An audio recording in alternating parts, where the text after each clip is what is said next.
Ikinasal na ang aktres na si Carla Abellana sa kanyang non-showbiz partner na si Dr. Reginald Santos. Ginanap ang intimate wedding ceremony sa isang undisclosed location nitong Sabado, December 27, 2025. Ibinahagi ng ina ni Carla na si Ria Reyes sa Threads ang larawan ng kanyang anak na kuha mula sa ginanap na kasalan. Bagamat hindi nagbigay ng ibang detalye si Ria tungkol sa lugar na pinagdausan ng kasal at ng wedding reception, kumpirmasyon ito ng matagal ng usap-usapan online na magaganap ang pag-iisang dibdib ni Carla at ng non-showbiz partner nito sa December 27, 2025. Matatandaan kasing sinabi ng isang showbiz insider sa pep.ph na hindi makakadalo si Carla sa Metro Manila Film Festival 2025 Gabi ng Parangal dahil kasabay ito ng kasal ng aktres.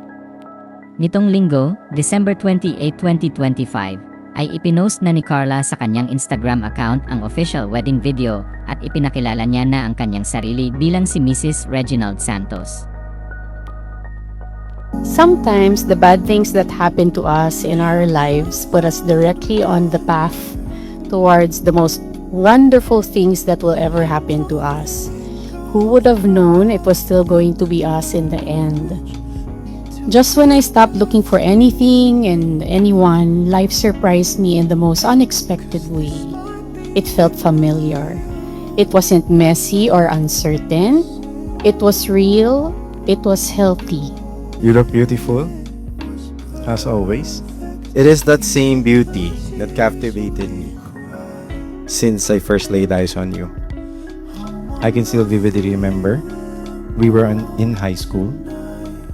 We were young back then.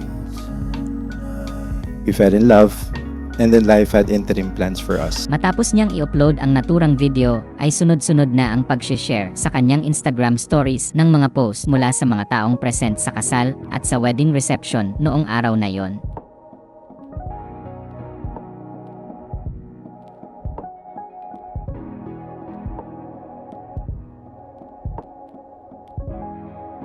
Ayon sa ulat ng GMA News Online, suot ni Carla ang gown na gawa ni Rosa Clara.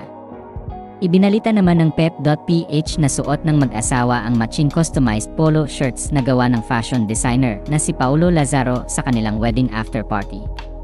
Bago pa ipinost ni Carla ang official wedding video, ay sunod-sunod na videos naman ang ipinost ng Instagram user na @MRSGipitContent. Sa unang video ay makikita ang bagong kasal na magkahawak ang kamay, sumasayaw ng mabagal at nag-kiss. Kuha ang video na yon pagkatapos ng kasal. Makikita naman sa isa pang video ang close-up look ng gown ng aktres. Sa kasunod na video ay mapapanood ang reaksyon ni Erica Espiritu nang makita ang kanyang kapatid na ikinasal na sa partner nito.